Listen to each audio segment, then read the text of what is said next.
All right, welcome to the Ken Willis podcast. Today I'm going to show you guys a really cool game that you can play. You don't have to have miniatures to play it. You can play it with basically any kind of game piece, but we are using today models by Warlord Games, and these are hand-painted, hand-assembled Napoleonic miniature models, and they do vary in you have infantry, cavalry, artillery.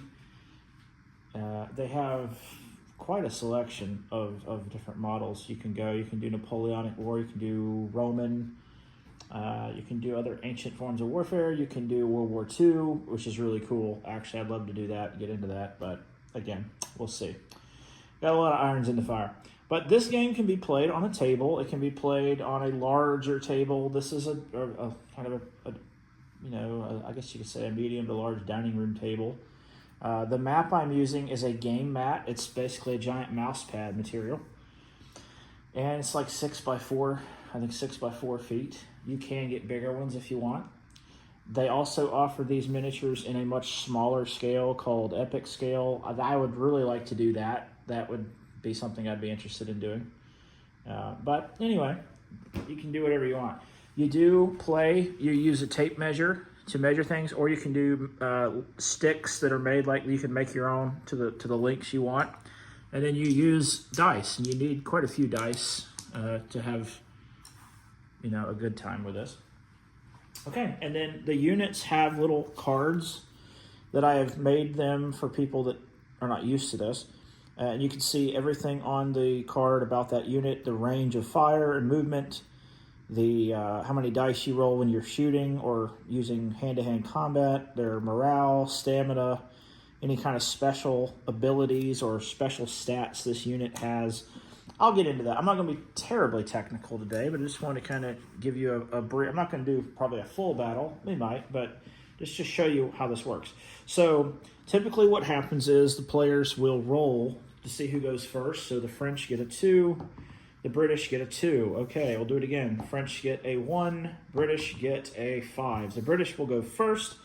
On the British side, or the Allies, or I guess we could say the coalition side, we have a Prussian unit, an infantry unit, a Landwehr unit. We have some British King's German Legion light infantry skirmishers.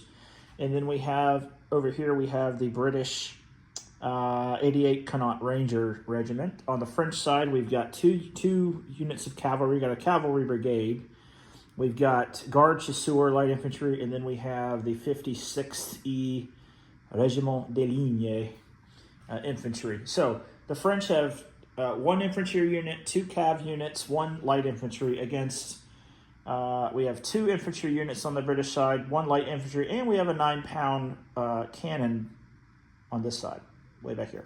So you can mix and match any way you want. I just made this scenario up, and you can make your own scenarios. You can go crazy with your scenery. Some of the scenery is handmade, some of it is not. And this is all handmade over here. This house is totally handmade out of a small box that I had, and you can paint it and burn holes in it to make it look like cannon fire, cut windows in it, and the roof is all handmade out of like little wood stuff. So you can have, if you're an artistic person, you can just have a blast with this. So, all right, let's get started. The British are going to move first. So what they're going to do is, because they're in column formation, they don't have to do a roll to see if they can move, so they can move. I will have to issue a roll order to the cannon to move it, so I'm trying to get anything higher than a 3, which I do. So the cannon is going to move 12 inches forward. We're going to do all our shooting at the same time. So each move, both sides have to move physically first. So we're going to move the cannon up. Let's see. Yeah, right there. So we're going to move the cannon up 12 inches. You can use a tape measure. It's a lot easier, I guess, if you do, but I do have these sticks already made in this case, so it speeds it up, and it's just kind of fun, and it look cool. All right, so there's the cannon. I don't need to roll any more for any of the other of my units, so I'm going to move the light infantry up to this wall. They're going to now receive, let's see, make sure they can, yep, they can get there, we're good. So the infantry, this light infantry unit is gonna have some protection there, which is good. And then of course we're gonna move the other infantry forward as well, and they're gonna basically form a, I would like them to form a firing line. Okay, so we'll get both infantry units. I do have to roll to see if they can form the firing line. That unit can. That unit can as well. What that does is it simulates like the heat of battle and the fog of war. Like your officer gives a unit an order. Will that unit correctly receive that order? Or does the courier get shot on the battlefield? Does the order get lost? Does the order get confused? Instead of turning left, does the unit turn right? So it just kind of simulates the realistic part of that. You don't have to use that if you don't want to, but it adds some flavor to the game. So what's going to happen is this unit is now going to move up. I'm going to move it here. So it is now going to form into line formation. What this does, it gives it more firepower so that more men in the front can get their muskets into the fight and shoot. So it gives you some shooting power. The only there are disadvantages to the line, and that is that you can be flanked easier, you can be destroyed by cavalry much easier, and you have to, it takes more work to get men in a line, battle line, to maneuver them. If they're in a column, it's like a tactical blob, and it's just easy to move. All right, so this one is also going to go up and form battle line. So now we have maximum firepower on the British side. Typically, the French army is not going to use battle line. They're going to use the column, but in a war game, you probably should use line when you can. You don't have to, though. All right, so that is the movements for our British army. They have an advantage right now. They're in protected ground, and they're in full battle line mode. Now, for the French army, we do want to move the light infantry first. We also have 2 cavalry units. And for this scenario, obviously, there is no way to go around this flank here. This is kind of a no-go zone. So in a larger table, of course, the cavalry, I would tell them to go around and hit in the back. They can't do that. This is a narrow game table. So these are all things you should agree with your opponent at the beginning of the game. And black powder is the name of this rule set we're using. It really is, to me, it's just the most historically flavorful one that I've found. But you can just agree. It's a gentleman's game. You can agree with yourselves. If you have 2, I've played with 4 people before, maybe 5. You just kind of all agree. As long as you agree that something is the way it is, then it's okay. And you can change your rules as you need to. All right, so that being said, though, I believe if I'm the French here, I do want to try to move around this house to the right and get behind these guys. So what I'm going to do is use these light infantries, and I don't have to roll for them because light infantry never requires a roll. That's one of their advantages.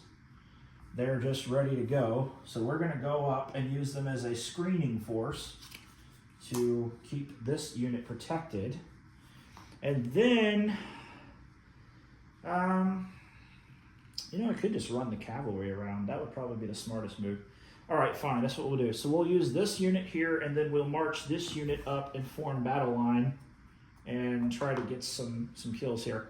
I don't have to roll for the movement, but I do want to roll for the battle line. And I didn't get it. So all they're going to get to do is move here, and that's fine. It's not going to really hurt them yet because it's not time to change formation. This is a very useful formation. And actually, they're technically need to be like this because they're in marching column. So either way, it's fine. All right, it's all fine. Okay, there we go. Now for the cavalry has an advantage of being able to move farther. So they are going to move 24 inches, and so they're going to do, I'm just going to put an invisible line there. They're going to go to about right here. We're going to send them around. Yeah, we'll send them around behind everything and do some flanking maneuvers with it. We have 2 units of cavalry, so this is going to be a pretty substantial move when we get into combat here. Cavalry are pretty devastating in this game, and for that reason, you do want to kill them quickly if you can. All right, and there's our cavalries, there's their attack. I probably don't need these cards, but I'm just showing you how this works. Okay, so that is 1 turn. We have both moved. Now it's time to do the shooting. So the ranges are all set with these sticks. So these guys and these guys are in range. This infantry here is not. This unit is not. But all of this unit is in range. So all of our shooting here, and we can shoot with our cannon, but we can't shoot through our own guys. So we can shoot anything that's in this zone right here is going to get shot at. So we could shoot here, or we could actually shoot over their heads and hit these guys, because the cannons actually get 36 inches of range, which would be plenty to shoot this unit. So what we'll do is we will, for the cannon, we'll go ahead and start first for the cannon. The cannon here gets 2 firings. So they're going to take 2 shots, and we're trying to roll a 4 or higher. All right, we have 2 6s, so we absolutely hit them. So now they are going to try to roll to get their officers to rally their men. They've taken casualties. They're going to try to rally and keep their morale up. They need a 4 or higher. They get 1, but they've also lost 1. So now this unit has a hit on them. Once they get 6 hits, they will have to take a roll. And if they fail that roll, they will run away. Okay, so that's how it works. All right, so it's not terribly complicated. I know it sounds like a lot, but once you play it a few times, it's actually a really simple system, and it kind of makes sense. All right, so let's do our firings here. We get 3 dice for our British King George Legion. They're going to shoot at the chasseurs. They are going to hit twice because they are light infantry. Light infantry only has to roll a 3. So they have scored 2 hits. The chasseurs are able to rally save those hits, so no actual damage is done there. They are going to fire back at these guys. However, they are going to need a 5 to hit, or actually need a 4 to hit this time, because being behind this stone wall gives this unit protection. So they need 5s, or 4s, I'm sorry, and they get 1, and they are able to save it as well. So no one's actually done any damage there yet. Okay, so we got a pretty good firefight going, but no one's been really taken out much yet. All right, so it's our next turn here. It is the British turn. Now, as the British commander, I can see very clearly what's going to happen here. We're about to have cavalry shoot over here. So what I'm going to do is I'm going to order this unit to go ahead and form square formation, because we're going to get hit. We're going to get hit. So I'm going to give them an order, and all I need to get them to roll a 4 or above. They do. All right, good. If they didn't, we'd be in trouble. So now what's going to happen is they are just simply going to form a literal square. I need to try to make this as neat as I can. Okay, so they are now in square formation. What this is essentially turns them into a giant hedgehog, and it will protect them against the cavalry to a pretty good degree. Now, if the French had a cannon, it would also mean that 1 cannonball would do double damage here. So there are pros and cons to everything in this game. All right. As far as the other British unit, it is going to hold a position, and this unit's going to hold position, but I do want to move the cannon forward. So I do need to roll for that. I don't get it, so the cannon's going to stay put. All right, and that's actually not a horrible thing, because they're actually kind of protected right now. All right, on the French side, we're going to leave our light infantry where they are. I think I want to move them up a little bit, though, actually.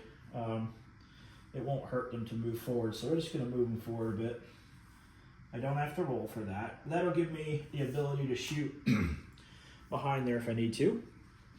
All right, this unit needs to get up and get up close and personal and start doing some stuff.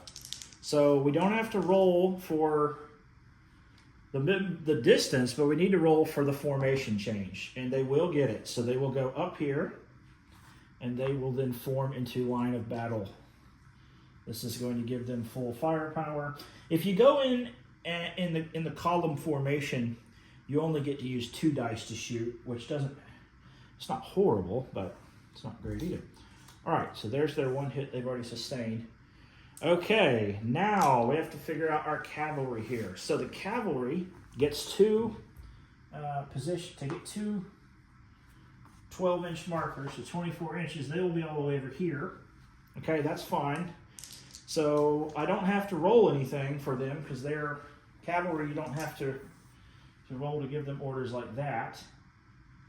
And I don't think anything I'd have to roll for. So I'm just going to move them straight over here. And we're going to have basically 1 unit I'm going to leave here. The other unit I'm going to pull around and have it continue this way because I want to try to swing it out behind the British and try to take out the cannon. That's kind of what I'm going for. I'm going to leave these here because it will remind me to say something about their special ability. Oh, and here's their commander who's left in the wind.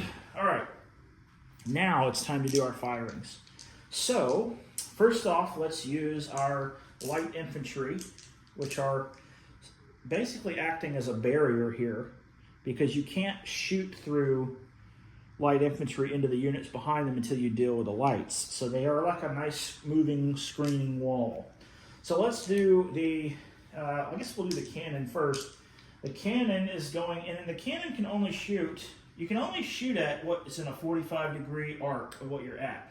So if I wanted to turn the cannon on the cavalry, which I probably will next time, I would have to turn that cannon to the left, and I would have to issue an order to do that.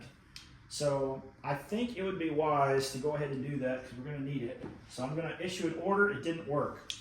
All right, well then I guess we're shooting straight ahead.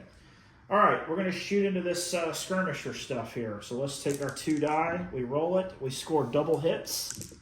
They try to rally it. They don't rally all of it. They take a hit. And these guys can only take 4 hits because they're a smaller unit. All right. Let's try the skirmishers there, the French skirmishers. They're going to shoot their 3. They hit 3 hits. Okay, and the rallies get all but 1. So this unit now has a hit on it. Now you see why you need lots of dice. And I have way more than I need, but we'll be fine. Okay, let's try this French unit. They're going to have to fire at the light infantry. They need 4. They need a 5 to hit because they are protected behind a wall. They do get all 3 hits. Okay, the light infantry is going to try to rally the hits. They don't get all of the rally saves, so they now have 2 hits on them. They are halfway done. All right, and then now we're going to do the British square. Now the square has a cool ability to be able to shoot 1 dice per direction that there are enemies present. Now because there's light infantry here, the square can't shoot through them because they would hit your own men. So we can only shoot at those Lancer cavalry, which are the really bad cavalry that we have to worry about. We didn't hit anything though, we rolled a 2, we missed. Oh well. All right, now for the French line, we already did that. So we've done everything. All right, now it is the British turn again. Okay, the British turn, we'll get 1 more chance to try to turn this cannon. So that would be nice, so let's do it. Actually, you know what, I can't because I already tried to move once. And I rolled early for that, so you gotta keep track of what you've done. That's fine. The cannon's kind of stuck. Hopefully he doesn't get rushed because he's gonna get it. All right. On the British side, we're going to hold our positions here. We're not going to move there. We're going to hold the square. So we're not moving. So the French side, this French unit, for the fun of this video, is going to order a bayonet charge. This is going to be great. So the bayonet charge is going to have to go through these light infantry first. I do not have to roll an order because these men are now within 12 inches of the enemy. When your men are within 12 inches of enemy troops, they don't need an initiative order to tell them to do something. They're just going to do it because they're getting shot at. All right, so they're going to do a bayonet charge. And so we're going to move them up to the wall, and that's just going to signify that they are now in hand-to-hand combat with this British unit. Unless the British unit decides to run away, I'm not going to let them run away. I'm going to use them as a buffer So we're not running away. You could run away. You could also countercharge, which wouldn't be very smart for these guys right now. Or you can do what's called take the charge, where you just stand there. These guys will get to shoot one round into these guys before they get into melee. So it's actually advantageous to hold your ground and fire one shot, and then you'll just duke it out hand-to-hand combat. The interesting thing about hand-to-hand combat is once you start it, you can't stop it until one side is forced to run away or is destroyed. So it's like once you unleash thousands of guys in hand-to-hand combat, somebody's going to win. You can't just turn that off. It's a chaos. So, okay, so that's that. We'll deal with melee last. All right. The cavalry, I want this cavalry over here to be able to ride basically around and try to take out this cannon. We'll see if that happens. Let's see, they get two movements here. Yep, it will happen. So they are going to come around from the rear, and they are going to attack this cannon. And it is not going to be a good time for this cannon, I can just tell you right now. It's not going to be a good day. This unit is going to charge into the square, which is not going to be super effective because a square gives these guys some advantages. But these are Lancer cavalry. They're holding long, pointy spears, which means they do have a really significant bonus for melee combat. All right, so let's get it going. For melee combat, we're going to do, let's do the shooting first because, yeah. So what we'll do is, because this unit here is being charged by these French guys, it is going to essentially pull them out of being able to shoot. Now, if you wanted to say these guys are not affected because they're over here, you could say that, but at this point in real life, they've all bunched together to try to fight. So really, this unit, if you will, has had to pull in here to get involved in the melee. So we're going to shoot 3 dice from these light infantry into these French to see if they can hit anybody before the fighting starts. They do hit 1, and it is rallied, so it doesn't help anything. So let's get into the melee. So we have 6 dice. We're going to do the French guys first. They're getting into the melee. Okay, they roll. They only need a 3 in melee because melee gets messy. We have 5 hits. Wow, okay. Of those 5 hits, the British are able to rally not enough. Okay, so the British take 3 hits. So they are now at 4 hits, their maximum. They're going to have to do a roll to see if they'll hold. They break and run. Okay, so they're going to now break and run straight backwards. And this unit is now routing from the field. They are unable to take an order. Their only thought is to save their skins. They are running away. And they will stay with that 4 hit on them. The only way they can turn around is if they are rallied, and I'll show you how that works in a minute. All right. But for this turn, they are totally out of action. Now, if they were to be charged by this French cavalry, they would essentially be annihilated if they took 1 more hit while they're running. When you're running away, you're pretty helpless. It's pretty bad. Now, we still have to do the melee that they get to do on these French guys. And in melee, these guys get 6 as well. So here we go. Wow, okay, 1, 2, 3, 4. So they've got 4 hits on these French guys. The French guys, though, are able to rally 2 of them, but they also lose 2, so now they have 3. They are halfway done. Okay? Cavalry-wise, this is going to get weird and messed up. Because they charge the square does get to fire a shot at them, which hits them. They do rally it, so that's okay. Now we get into melee. Now, special ability on the Lancers, they get +2 on the melee, which means they only need to roll a 2 to kill somebody, okay?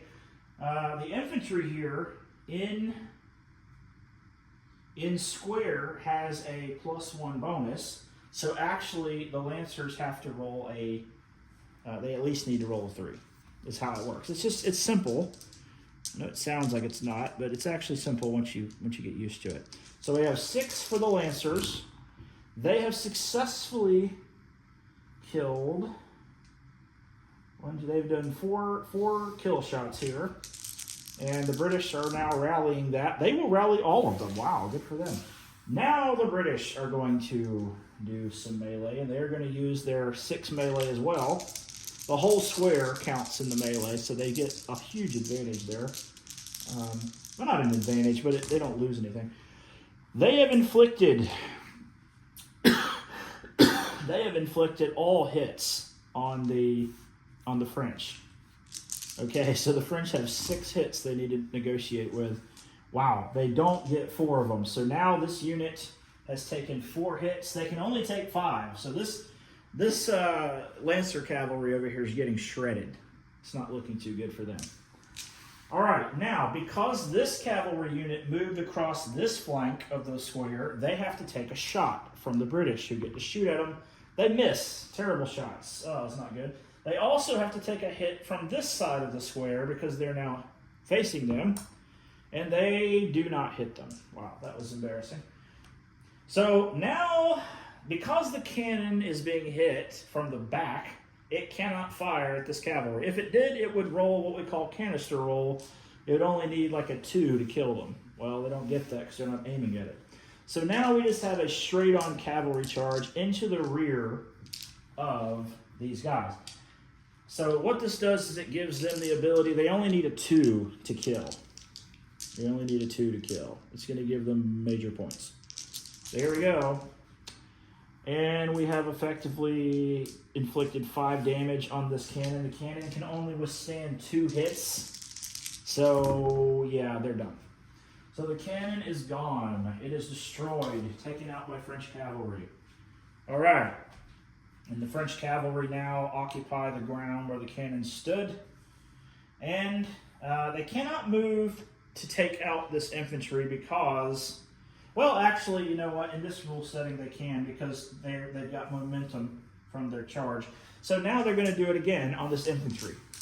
Okay, and because the infantry is en route, they're not fighting back. They're running. So this is going to end very badly. Yeah, they just completely probably massacred these guys, and they did. They're gone. They didn't. They're just totally gone. So this cavalry unit did its job very well and just utterly annihilated 2 British units. And yeah, it's going to be a bad time here. So that is that turn. And just since we're having fun here, we'll go on and finish this. But I don't think this game is going to go on very long. So the next round here, for the British, they definitely want to hold that square. There's a cav unit in the back. This unit can either charge with their bayonets into this unit, which actually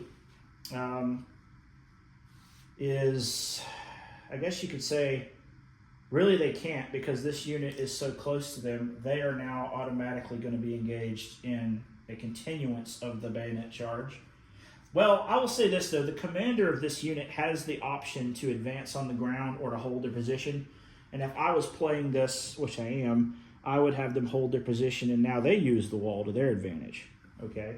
This unit is actually not up against the wall, so the only bonus for the wall goes to this side.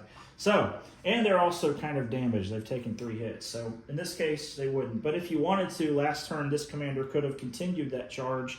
I wouldn't do that right now. Not a smart idea. All right, so as a British commander, what I'm going to do is I'm going to have this unit form square.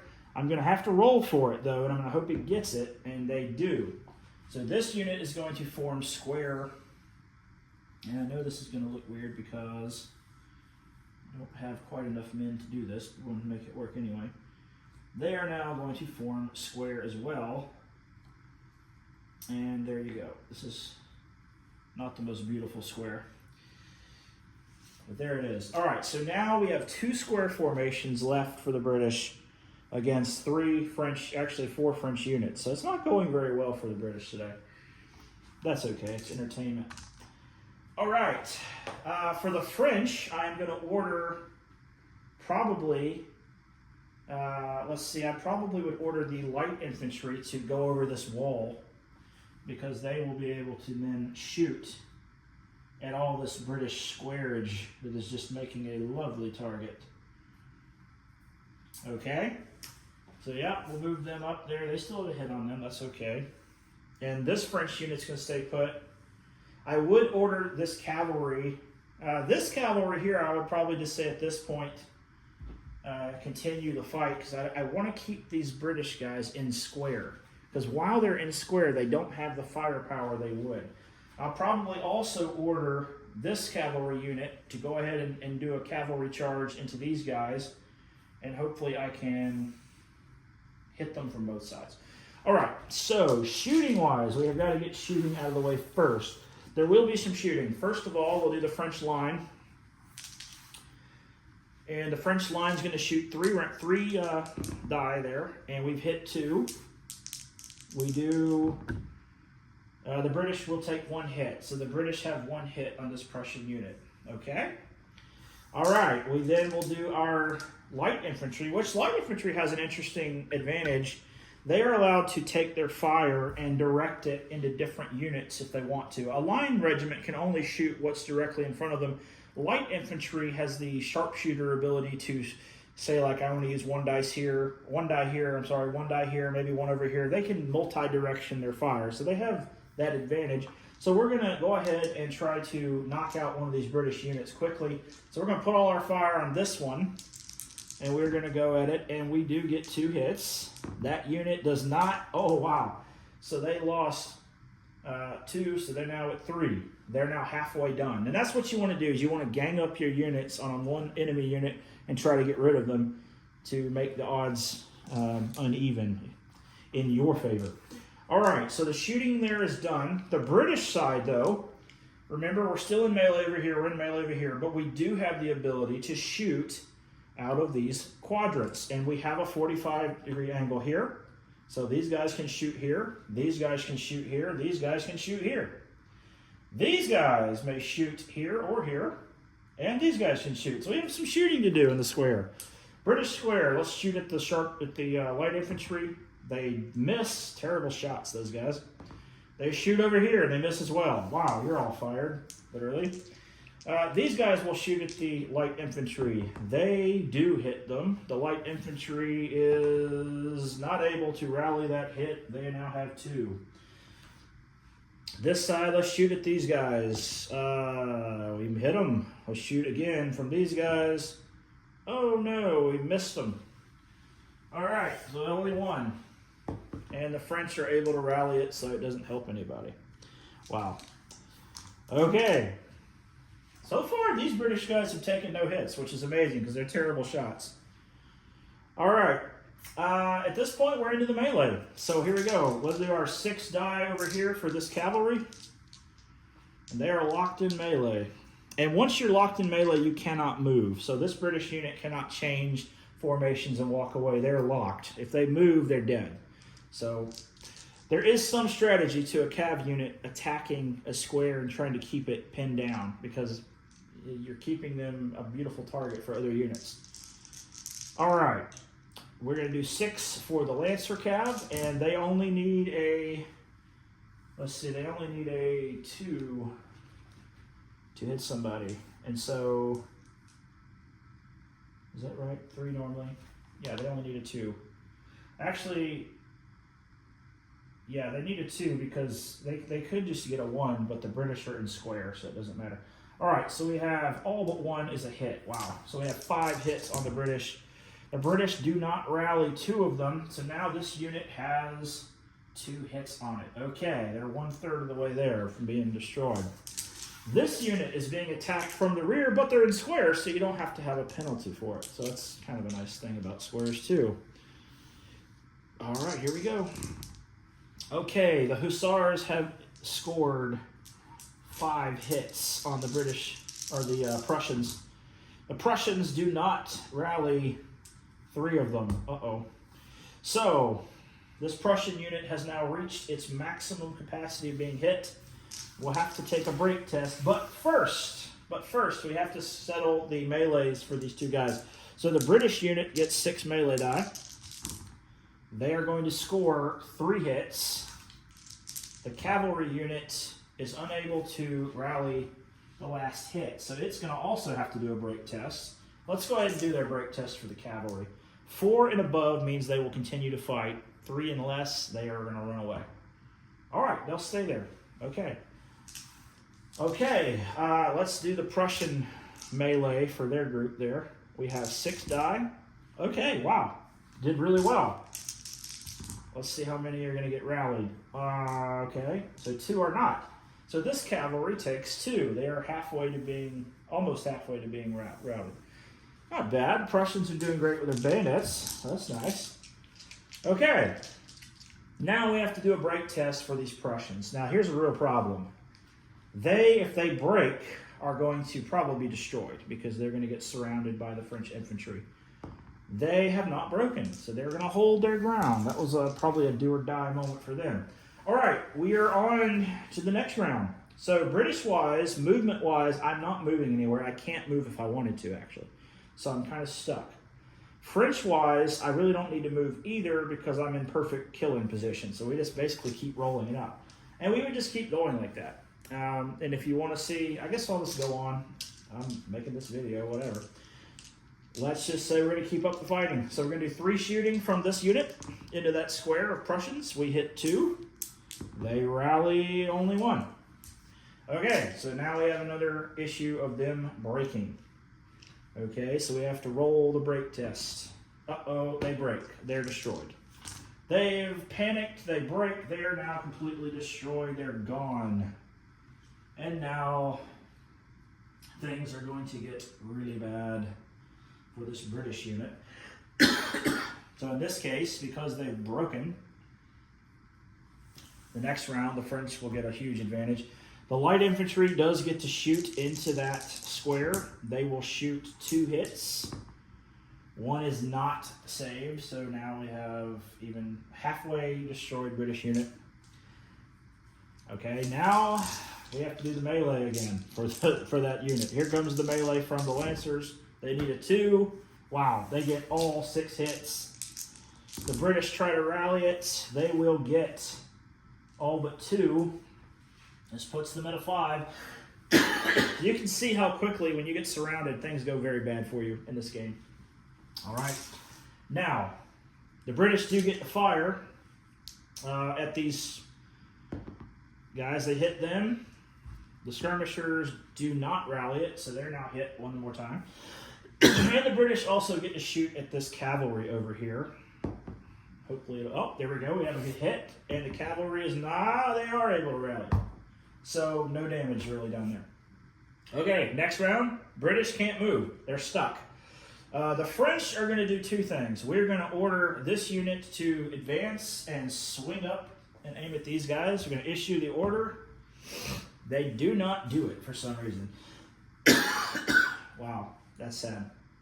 Anyway, we're going to give the cavalry an order, which we know they're going to obey because the cavalry has a bonus like that. They go in and they charge at these British guys. They do eat a shot from the British square, which has no effect on them, sadly.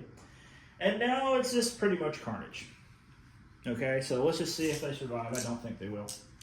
Here we go. 3 shots from the skirmishers. 2 hits. And neither one of them are helped. Wow, this is bad. So if the British break and they have to take a break test. And they're dead. That's it. Game over. Hope you enjoyed that. If you have any comments, questions, put it in the chat. I'd love to answer them. This is a fun hobby. It's a great game night game for you and the guys, and even some girls like it. It's just historically fun. It's just quite a fun thing. You can make it as complicated or as I would say, as colorful as you like, or you can just make it really simple and just it's a really fun time to have with like-minded gentlemen. See you next time.